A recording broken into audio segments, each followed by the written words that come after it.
All right, let's get started today. As is customary, we go through our workshops. This is the first of 2025. I'm excited to get back in the swing of things. So we'll be conducting our entrepreneurial series workshops every Tuesday from 11 to 12.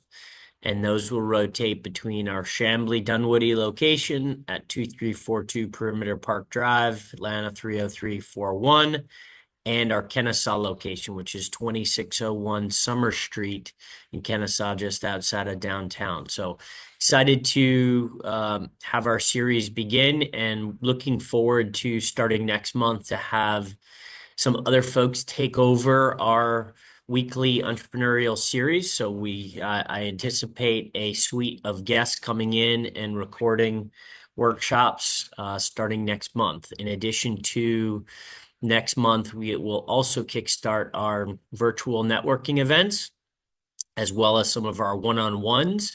And then we'll look to have a calendar structured for our industry-specific best practice meetings that will start once a month, likely the end of March. So lots to come. Excited to be back in 2025 and talk about one of my favorite subjects, which is lead generation. So for those of you that are not familiar with me, and then we'll talk about kind of the process of today. My name is Ravi Khan. I'm the Chief Imagineer of Imagine Coworking, as well as Managing Partner of Creative Tax and Business, Creative Financial Partners. I have been helping and training salespeople in a variety of industries for the better part of 23 years, in addition to helping people buy, grow, develop, acquire, sell various businesses across a number of different verticals and industries over probably the last 20 years. And lead generation is by far one of my favorite subject matters.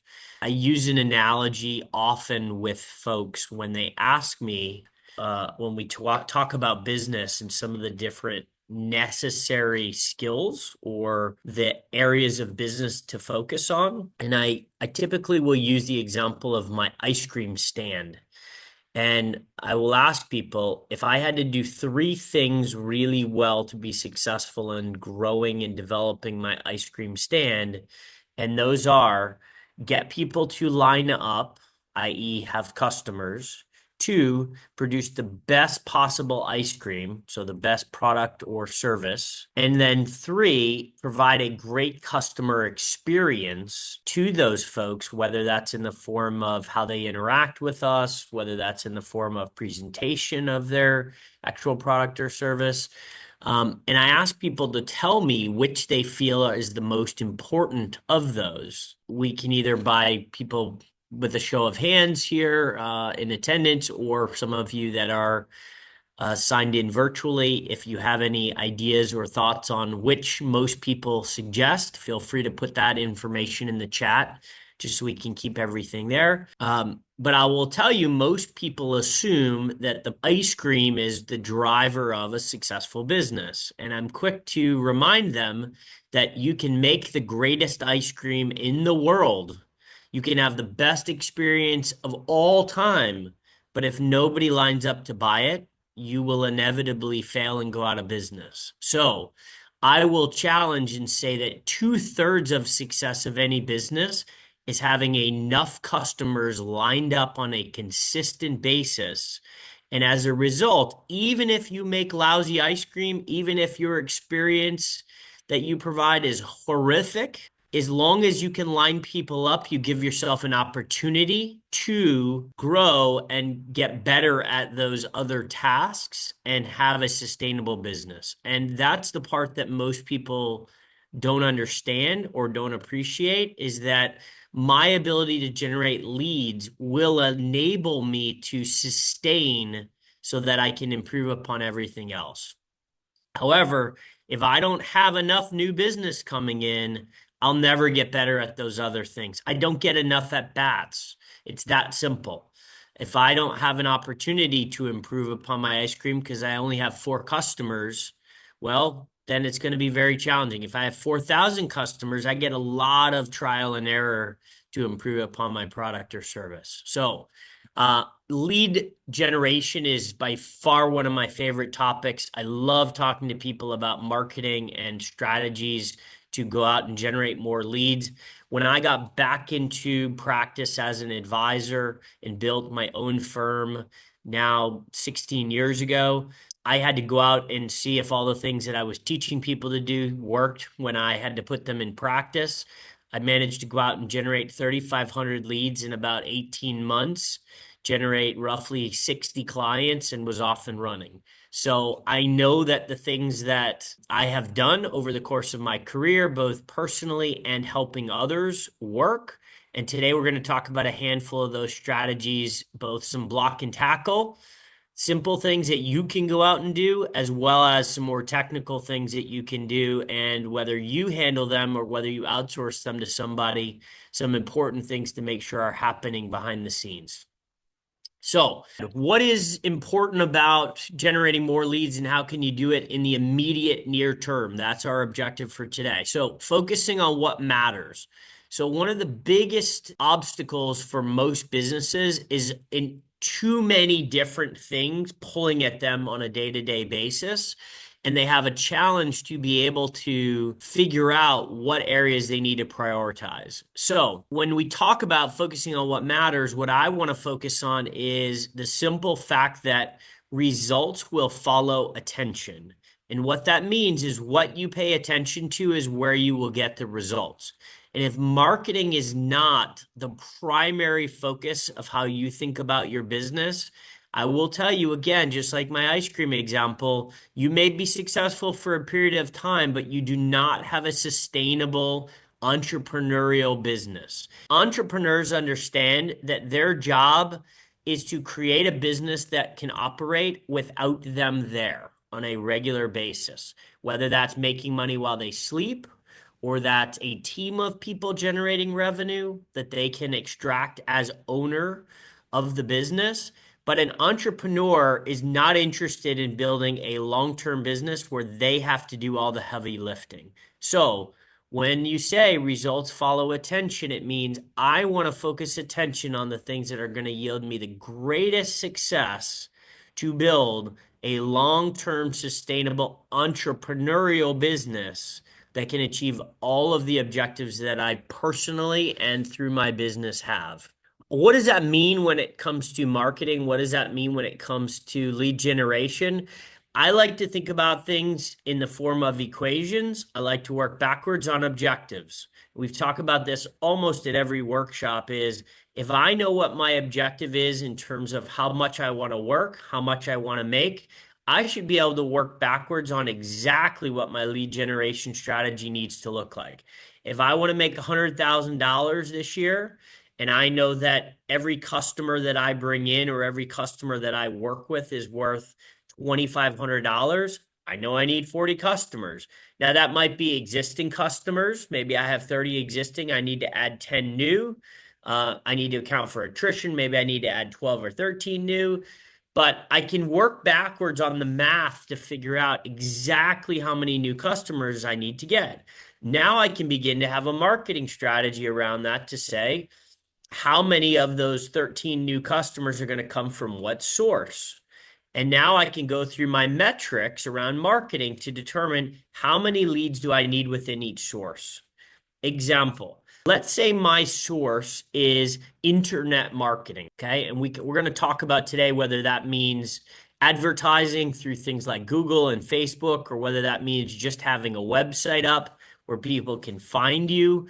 But if internet marketing is a source that I'm going to yield to generate 3 new clients this year, and I know that my conversion rate, how many people come to my website versus then how many people inquire on my website, how many people inquire on the website that I actually speak with, how many people that I speak with do I actually meet, how many people do I meet do I convert into a paying customer? That's my metric, right? So now I can work that backwards to say, perhaps my seen to sell ratio is 2 to 1. Okay, great. If I want 3 customers, I need to see 6 people. How many people do I need to talk to see one person? Well, if mine's 3 to 1, now to get to that 6, I know I need 18, right? You can see how this is going to work backwards. I don't want to go through all of the math, but what's going to yield me is I'm going to get to a target number of people that I need to have land on my website. You can then you can go in and see how many people are hitting your website today. Is that 10% of the people you need? Is it 120% of the people you need? What's happening today versus the numbers you need to get to? If you're finding you're getting the metrics, but you're not getting the conversion, great. Then you've done a good job on the front end. You need to fix what's happening in terms of conversion. You might need a call to action. You might need a more narrow funnel of how you target what somebody is supposed to do when they get to your website. But there are simple things that you can do to identify where are your gaps and look to remove what we would call the emergency brake, or the thing that's holding you back from really accelerating. Same is true with referrals. I know that if my objective this year is to get 5 new clients through referrals, and that conversion is usually much better than other sources that I would generate. If I need 5 clients and my conversion is a 2 to 1, everybody that I meet with, I need to meet with 10 people. Well, for me to meet with 10, how many do I need to talk to? Again, my conversion should be better. Maybe it's 2 to 1. So now I need 20 people that I talk to in order to get to my 5 clients. Well, how many names, referrals, quality introductions? Let's define that as well. A referral is a quality introduction, not a name and a number. A quality introduction, how many I need to get to talk to somebody? For me, that number is usually maybe 1.2 at 1.25. So if I'm at 20 and it's 1.25, I need 25 referrals in order to yield me 5 clients. That's how the math worked in our example. Well, if I need 25 referrals, I have a target. How often are you paying attention to that target? How often are you focused on that? And so this is where we're talking about clear and achievable targets. So if I know I need to generate 25 referrals this year, what's my plan? Am I going to ask people? Am I going to create an environment where people submit those referrals through things like workshops or live presentations where I ask people to fill out name cards of referrals and make an introduction to us? There's a number of different ways that I can drive the activity goal that I'm looking for. So what I would say is my 25 number is my activity goal that I need to hit, not my results goal with paying clients. But I got to have that in front of me.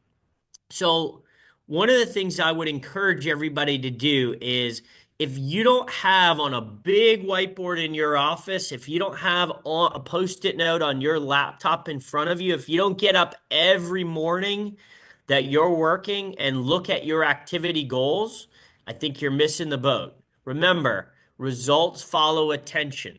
What you pay attention to is where you will drive the results. Some people are able to generate hundreds and thousands of referrals a year. Other people are lucky if they get 3. Why do you think that is? Do you think they're that much better at asking? Not really. If you do a reasonable job for people in whatever service or product you offer to them, and I notice I said reasonable, that was very much by design. You have people that want to refer you. That's a given.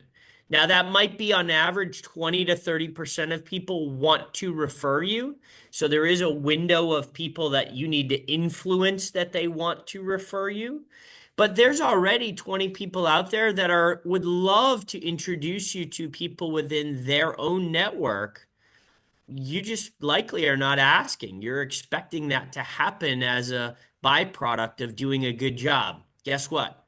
It doesn't work that way. So if you in front of you have every day this goal that you have to have 25 referrals, and we could break that down even more to say maybe that's 1 a week, right? So I would start my week if I know that I need 1 referral for the week. When do you think I want to get that referral? As early in my week as possible. right? I want to get that big thing out of the way. There's a great book, Brian Tracy, called Eat That Frog. And what it talks about is if I had to eat a frog every day, when do I want to do that? First thing in the morning. Because guess what? That's likely to be the hardest, ugliest, most disgusting thing that I have to do all day. It's why most people that exercise and have sustainable habits around exercise will tell you they have to do it first thing in the morning. It gets very hard to do it because it's an uncomfortable task. But if I can knock it out first thing in the morning, the rest of my day is going to improve. Why? I tackled my hard thing right out of the gate. Same thing happens with lead generation. So when I meet with entrepreneurs and we talk about what their strategy is around generating leads and marketing, my encouragement for them is start with it as the most important thing in your calendar, either every day or by at the beginning of the week. Take Mondays as your marketing day. Do not see people, other clients on Mondays. Do not get bogged down in all of the things you need to do post weekend. If you need to deal with emails and other things, do it on Sunday before Monday starts. Monday morning starts, marketing is the focus. What are you going to do every week to make sure that you have a quantity of new leads coming in? Maybe you need to get on your website and be improving things there. Maybe you need to have your marketing meeting with your team. Maybe you need to talk to your marketing. If you're outsourcing marketing, you need to talk to the marketing folks Monday morning, first thing. Make sure everybody's clear on the strategy and game plan for the week, what things need improvement. But Monday is your day to focus on lead generation. And I will promise you, if you make that your hardest, biggest, ugliest thing, your results will go exponentially through the roof. I guarantee it. Why do I feel comfortable to guarantee that? Because I've watched it happen over and over and over again for people in any industry you can imagine. When they prioritize and focus on their marketing and they're making adjustments early in the week or early in every single day, then the results follow the attention that they're putting to that particular thing. Now, is that easy? Is that comfortable? Absolutely not. Nor is going and working out, nor is training for a marathon, but they take sustainable, committed effort. And the important thing is to take the things that are hardest and prioritize them into your schedule. So, what we want to have is very clear goals. We want to prioritize when we're working on those goals and define our strategy. Again, hope, one of the things I talk about at a lot of these workshops also is hope is not a strategy. If my goal is, if I hope to make $100,000 this year, I'm going to just hope that I meet a hope who can hand me 100 grand. That's about as good as a result as I might get. Hope is not a strategy. You have to be clear about what your objectives are, how you're going to get there, and have a plan that you can execute on a daily basis through metrics to measure, are you doing the necessary things to put you on track for the objectives that you have? Lead generation should be at the top of that list. So make your lead system work for you. We've talked a little bit about what things are you doing. Now, one of the things is if I'm generating referrals by asking, is that something that can happen while I'm sleeping? It cannot. Now, can I have a system in place for people to provide me referrals while I'm sleeping? Yes, I can. So I would ask if referrals, so this goes back to thinking entrepreneurship and not practitioner. Practitioners are the people who have to do the work.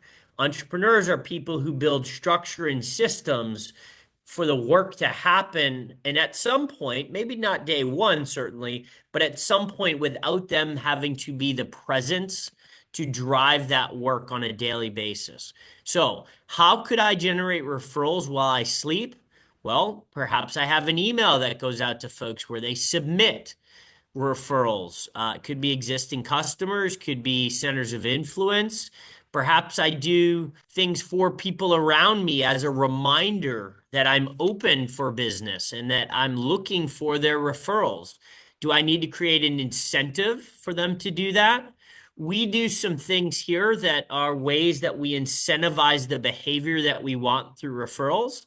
So one is we ask, but we also look for opportunities to do nice things for people. If I have somebody who's having a big birthday, maybe they're turning 40, 50, maybe they're having a 20th anniversary, we look for opportunities like that to say, we'd love to take you out to lunch and grab three other couples that you'd love to celebrate and share this experience with. What a great way to get referrals, right? But I'm doing it by adding value and building and deepening the relationship with an existing customer. Now, they know what the objective is. I'm not shy about saying this is also an opportunity for us to meet new people, but it's another way that it's not just asking for names. The other thing is, there's a difference between asking for referrals and there's a difference between telling referrals. Telling referrals says, oh, by the way, do you know anybody? And then the client always says, I don't, or I'll think about it and let you know. Asking for referrals is being very specific to say, here's the people that I'm looking to be introduced to. Would you be comfortable to make an introduction to this person, this person, this person? And you already have ideally some of these people picked out.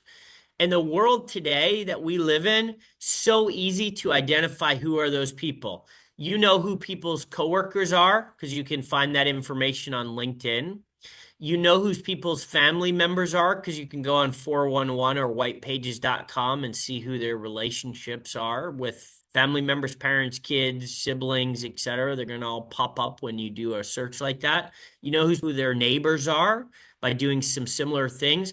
Putting in some effort gives you the opportunity to be very targeted when you're doing things like that. Now, certainly referrals aren't the only marketing initiatives that you can do. There's a whole world of media marketing that can happen while I sleep, right? I can be doing posting, I can be doing recorded webinars, I can be doing any number of things while I'm not actively doing it. I can be at the beach. So I say sleeping, but this could also apply if I want to be at the beach, if I want to be skiing all day.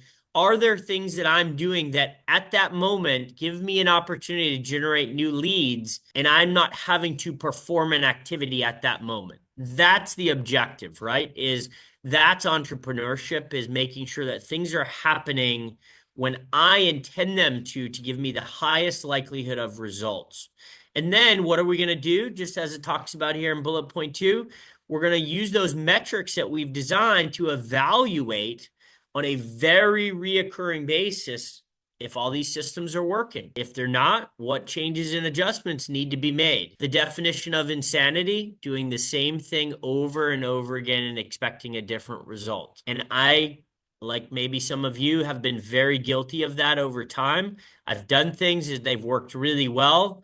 All of a sudden, because they're working so well, I stop doing them. And then I'm reminded one day by somebody or something, or when I'm not getting the results that I want, oh yeah, we stopped doing the things that were working really well. The other really important thing that I would just share when it comes to marketing, and those of you that have ever driven a boat can appreciate this, you cannot make massive changes and then evaluate the results. And the reason I say that is because you don't really know then which of the massive things that you did or adjusted was what yielded the results. So making changes with marketing and lead generation is really about like the same as it is with driving a boat. You make a small change, you wait, evaluate. You make another small adjustment, you wait, you evaluate.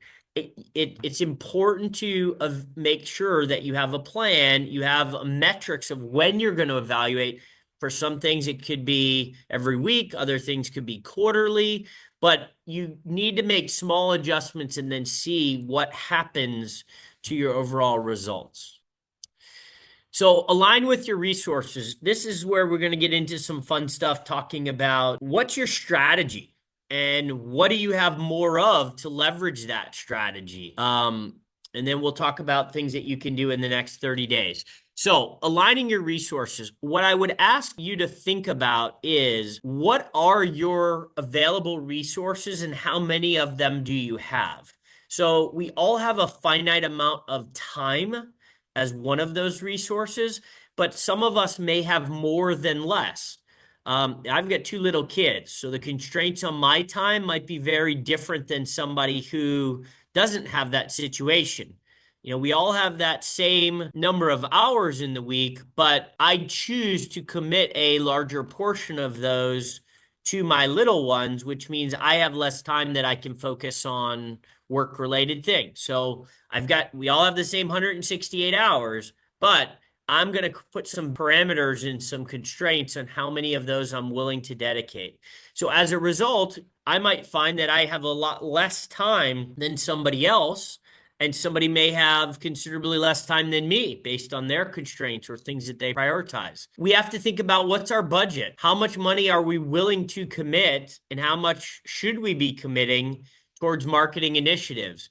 When I look at a P&L for most folks, for me, that number is typically, and this depends on every industry, but if you're not reinvesting or you're not spending somewhere between 10 to 20% of your overall budget on marketing, I think you're missing the boat.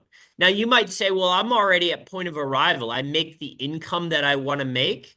And if that's the case, kudos, more power to you.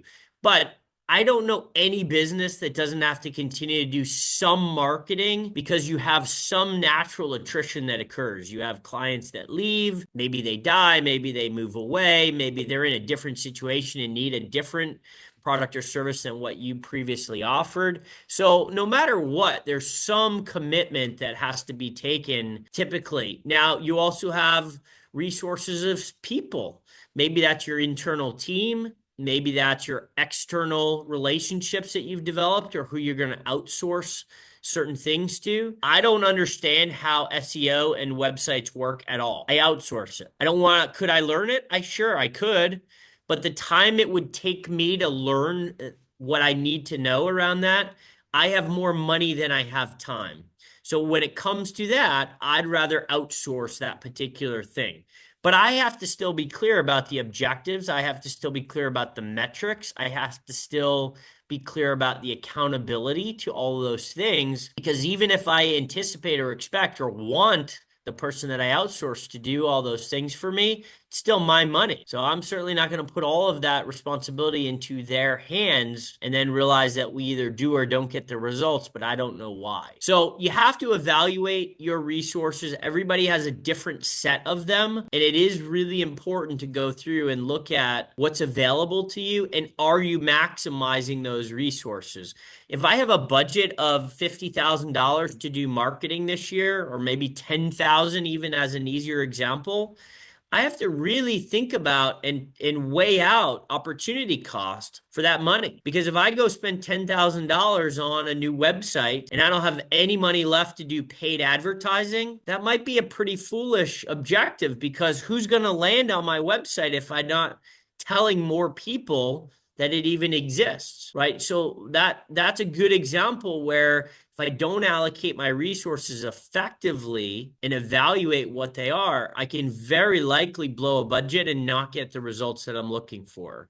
And you also have to be careful. If you try to do too many things, it becomes challenging. I encourage people to think about, you might have 4 or 5 different total lead generation strategies, but you can really only be good at 2, maybe 3 things that you can dedicate the majority of your resources to. So, and when I say majority, that's 75, 80% of money or time should really be spent in the direction of 2, maybe 3 things, because that's all you can really focus on as what you're going to pay attention to.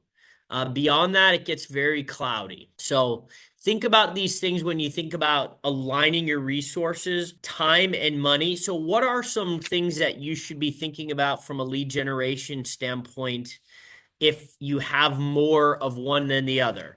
Well, if I have more time, I'm going to think about things that I can do to get in front of people and present what it is I do, because I'm the best storyteller. So those might be things like, those could be actual workshops where I get in front of a group of people, or seminars.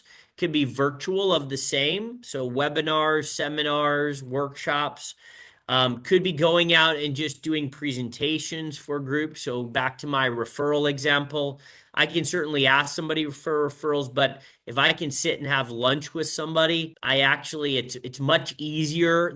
My percentage of conversion is going to go way up because they get to meet me, they get to shake hands with me, they get to confirm that I'm not, I don't have body odor.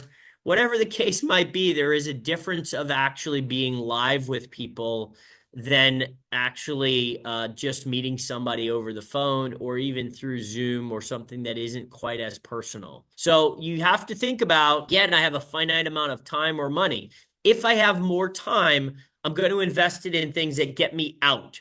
So maybe it's creating videos. Anything where I can tell the story is going to be the best value proposition that I can possibly do. So incorporating that's going to be important. If I have more money and I have less time, then I likely am going to look towards more social media type marketing, and I'm going to lump that together and say that that's website SEO, that's social media marketing, and then campaigns, paid advertising campaigns, where I'm going to do that. Now, what's an old school paid advertising campaign?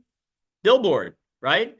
So we just have, when we think of paid advertising today, I think a lot of us think of Facebook or Google or something along those lines, or Instagram or one of these other social media outlets or channels. But there's still traditional paid advertising in the form of there's plenty of magazines, periodicals, things that go out. You can do a paid campaign that might be postcards mailed to customers in your area. So whether that's local businesses, whether that's residents within a certain area, there is great resources in terms of how you think about paid distribution and can be many forms. So still, I think there's a lot of value in the traditional forms of marketing. Not that there's less or more value than there is in the new age social marketing, but you really have to think about who's going to hit your target market and how do you best identify your target market and use the resources you have. There's some great resources to go organize for the post office.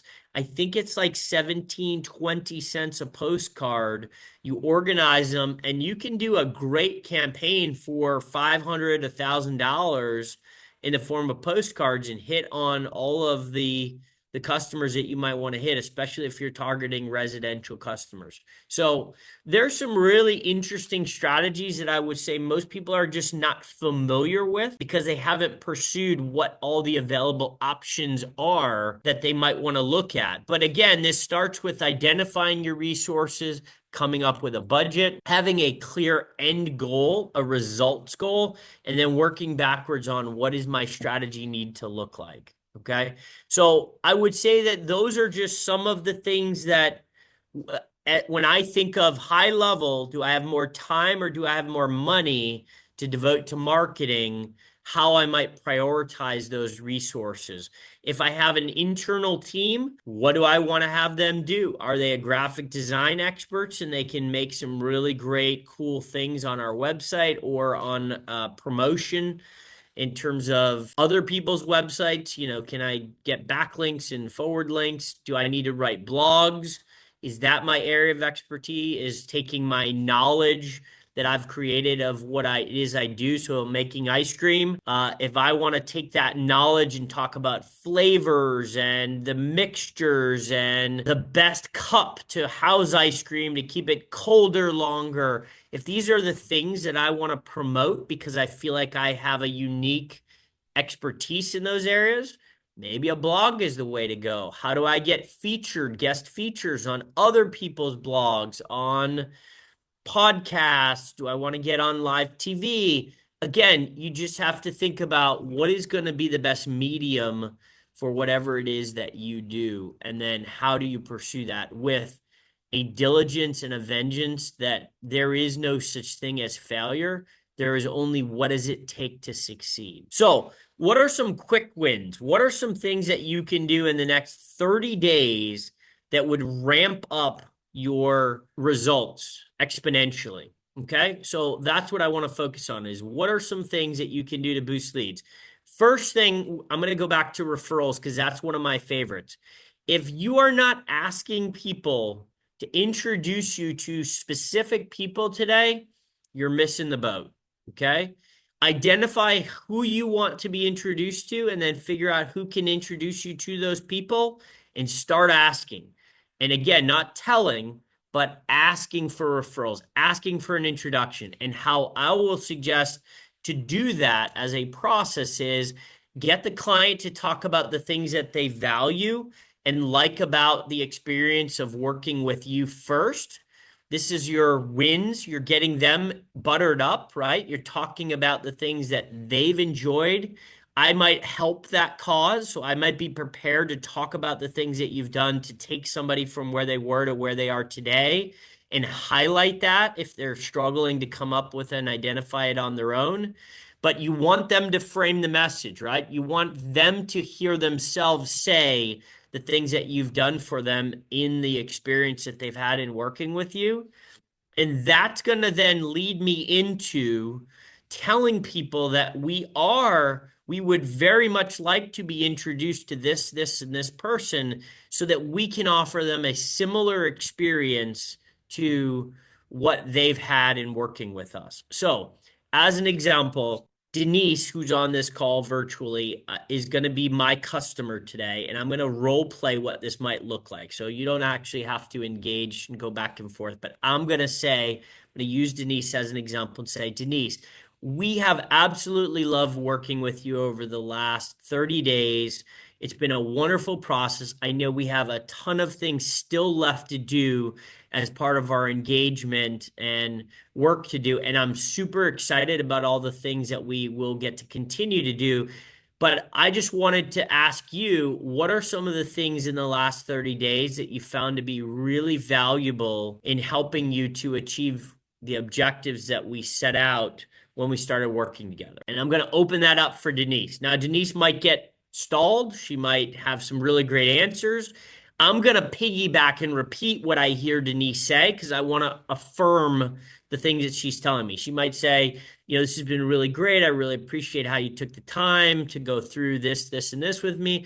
I'd say that's wonderful to hear. I also really appreciate that you are taking the time to invest in this process with us so that we could get this, and this done. And then I might ask if Denise is stumped, I might say, Denise, was it helpful to also go through this over the last 30 days? And she's going to say, oh yeah, absolutely. So this is my interaction. This is how I'm going to talk about the things that we've already done. Now, you don't have to wait. Notice, I'm not waiting till completion of a project, completion of an engagement to have this conversation. I'm doing it after we've already had maybe 1 or 2 wins early on in the process.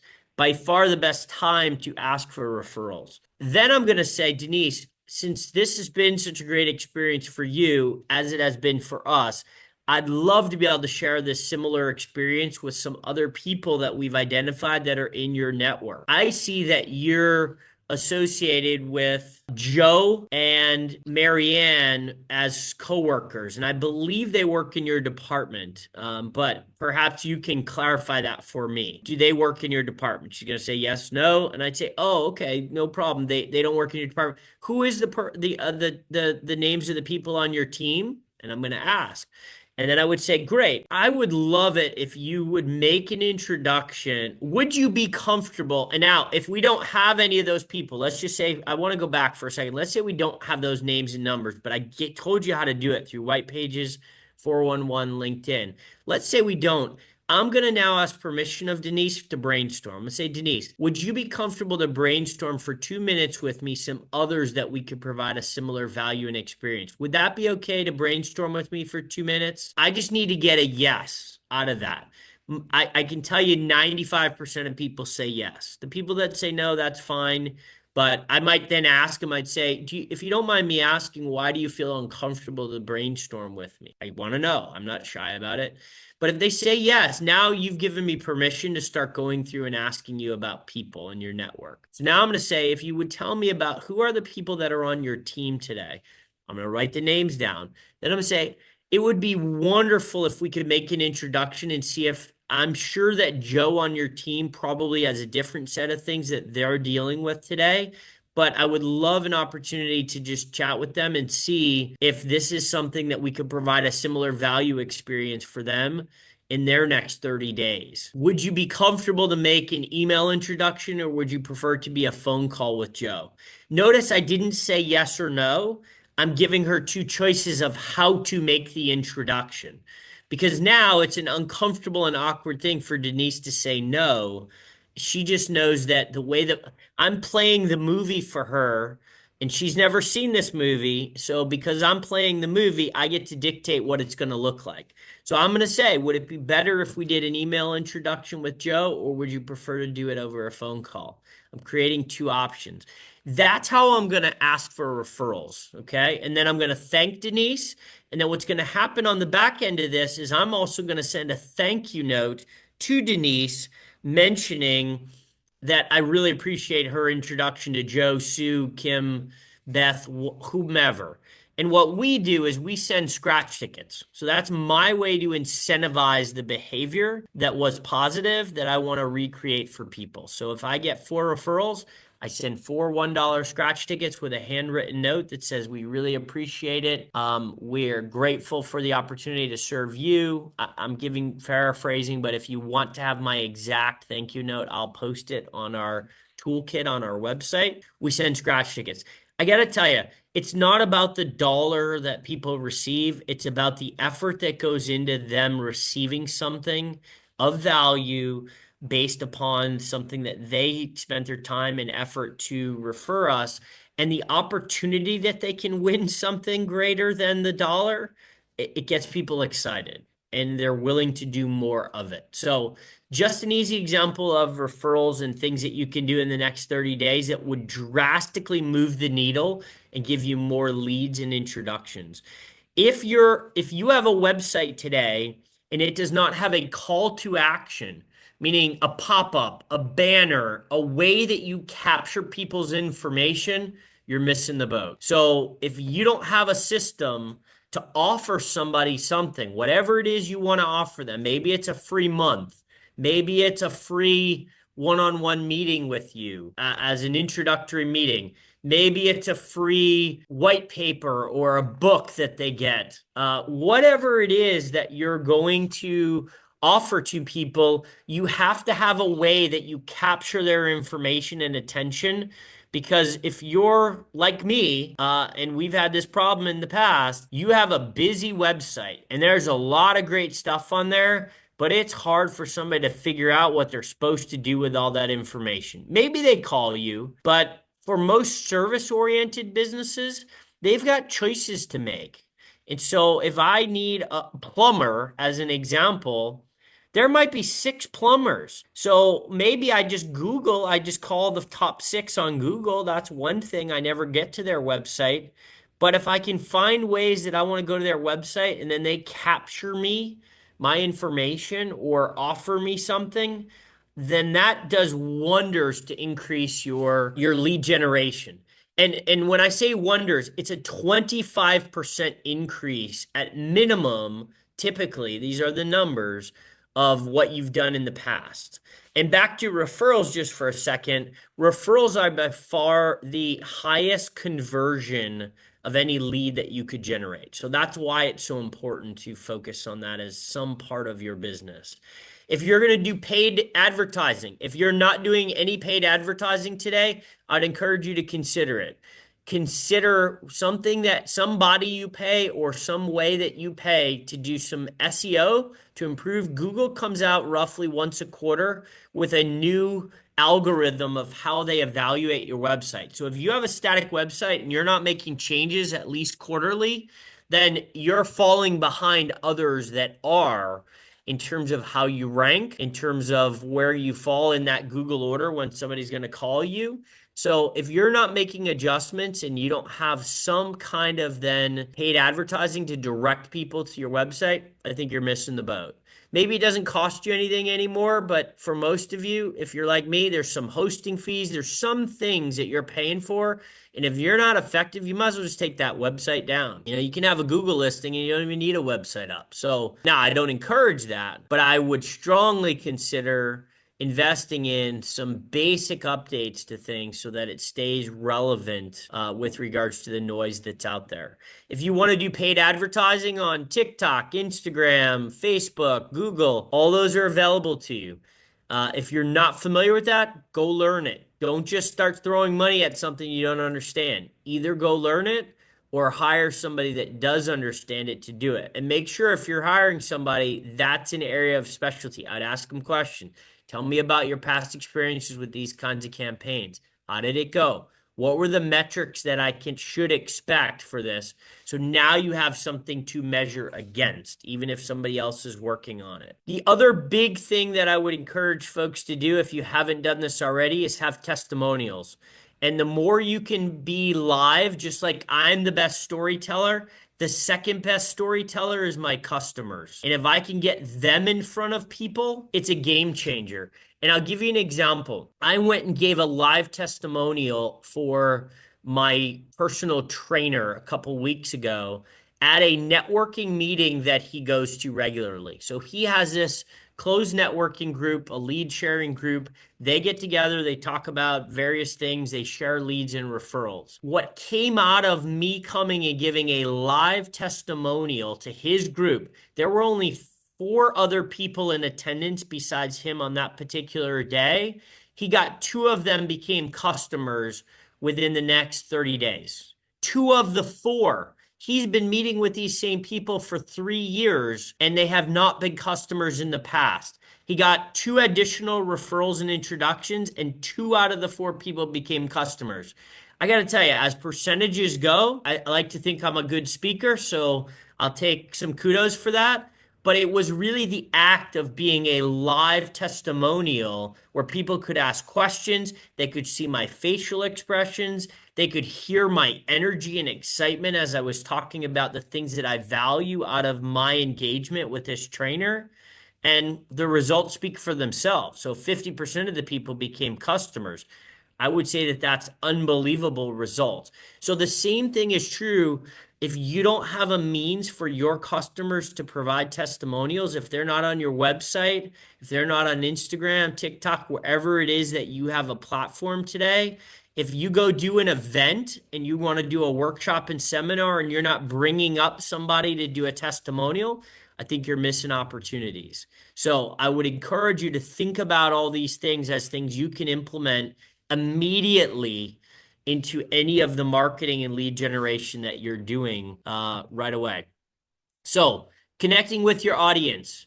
Use clear and relatable messages to attract the right prospects. Again, if it's cloudy, if people can't understand what it is I'm talking about or what it is I offer, that's a problem. So narrow it down. There's some great tools. You can go into ChatGPT. You can talk about what it is you do and ask it to provide you with an ICP, which is an ideal client profile. If you haven't done that before, I'd encourage you to do that. It's going to help you figure out who do you need to be marketing to and what should your communication style look like. ChatGPT or any kind of AI tool today is phenomenal for giving you direction on how you can best utilize your resources. Okay, so I would encourage you to consider doing that with whatever you're doing today, but also maybe there's things you should be doing more of, less of, or totally new and different. So what does your roadmap look like? Review today. How are you capturing leads today? Is it working? Do you need to ramp those things up, or do you need to go do something different?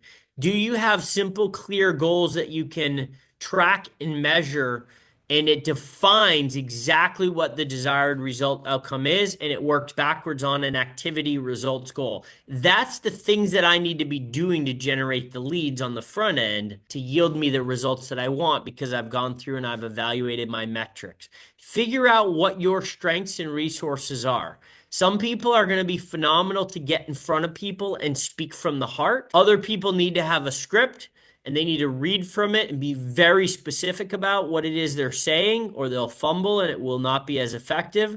Other people are going to be great to pre-record things and not be live. It just depends. Figure out your strengths.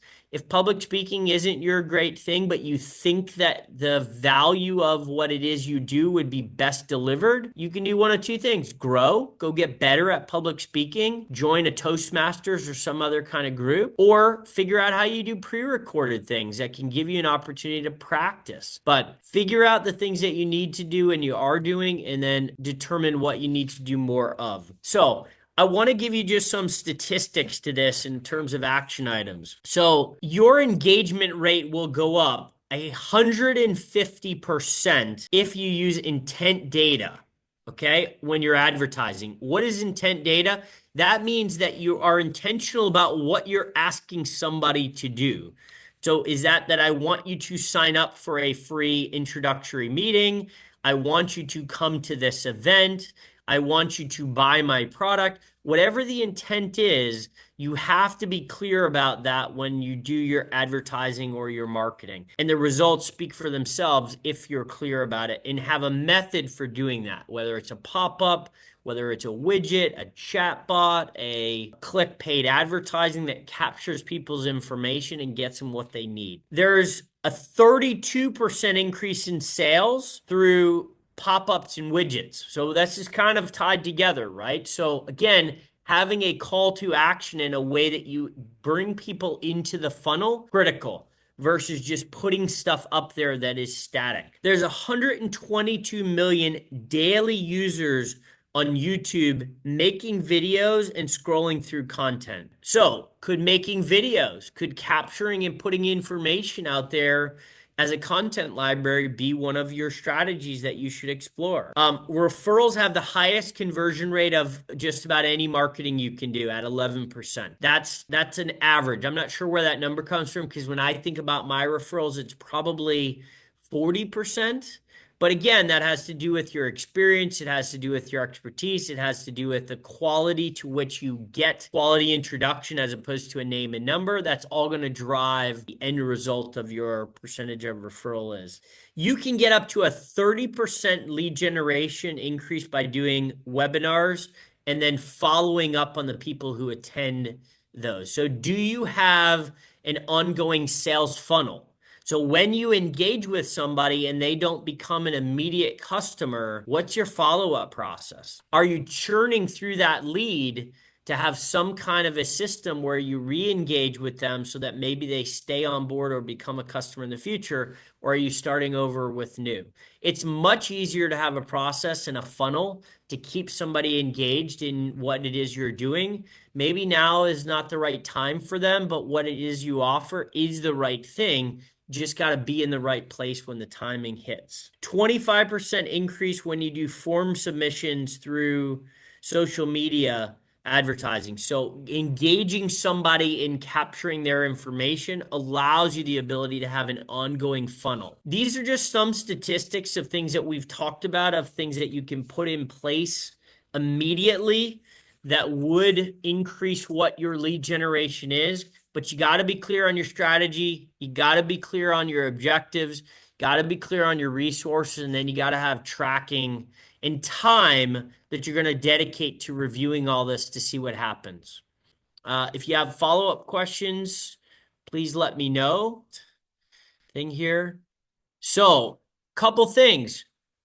Please go in and scan this and let us know who you believe would be a good participant in future workshops. They may or may not have a need for one of our physical office locations, but as we're building a community of entrepreneurs or people who would like to be successful entrepreneurs or salespeople moving forward, I'm looking for people to build out our community and also be future mentors, meaning they can provide through their expertise of subject matter these types of workshops or lead our best practice meetings, etc. Please provide those people with an opportunity to be engaged in our community. And you can do that by scanning the QR code. We are going to host a monthly raffle. So if we pull out your referral of the names that we've been given over the last month, you win $100. That's how it works. So cold hard cash. You can either take the cash, You can apply it towards your monthly membership. It's up to you, but I'm happy to give out $100 cash each month for the introductions that we get. So the more referrals, the more people you introduce to the value of what it is we do, the more opportunity you have to win. To keep up to date on future workshops we have, please use this QR code. And if you have feedback, please send me an email, connect with us on Facebook, Instagram, LinkedIn, or YouTube. Follow us. We do have regular posts in addition to in promotions for our office that you can leverage yourself, share with others. You'll get updates about the workshops that are coming. You'll be informed about things that are being added to our toolbox that's on our website, which tends to be different calculators, different templates for the things that we discuss in our workshops. So marketing plans, business plans, lead conversion plans, all of those types of things you can find. And again, if you have any questions or feedback, please respond through one of our channels. If you found value in today's workshop, if you enjoyed this, please go on to Google, leave a review, tell me what you enjoyed, help other people find us so that we can build our community with the people that you know and love that either are already successful entrepreneurs or are looking to be even better, more successful entrepreneurs or salespeople. Thanks for attending today. Again, if you have any questions, please follow up with me, Ravi at Imagine Coworking. I appreciate it, and we'll look forward to our session next Tuesday talking about a very, very important subject of should you take profits or reinvest back in the company?